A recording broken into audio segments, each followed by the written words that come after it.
caawa waxaaynu halka kan u joognaa xaflad aad u qiimo badan ay ku qalin jabinayaan aqoon-yahano kala duwan oo ka qalin jabinaya barnaamij ay bixiso jaamacadda ku taala wadanka Uganda oo leeyahay Islamic University in Uganda ayna fududeysay jaamacadda Boosaaso Garowe oo facilitation-ka iyo hostiga ay iyadu ay lahayd waxa ka qalin jabin doona postgraduate diplomadaas hadii lahaydmo konton iyo 3 aqoon-yahan ayaa ka qalin jabin doona konton iyo 3daasi waxay ka kala socdaaniin jaamacadaha kala duwan ayagoo ay ugu badan tahay dadka maaragtay shaqaalaha ka jaamacadda Boosaaso sidoo kale jaamacadaha kaleeto xarumaha kaleeto ee waxbarashada wasaaradaha dawladda iyo dhammaan bulshada qaybaheeda kala duwan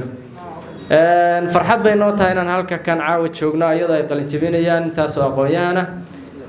farxad bayna noo tahay inaad nagala soo qayb gashaan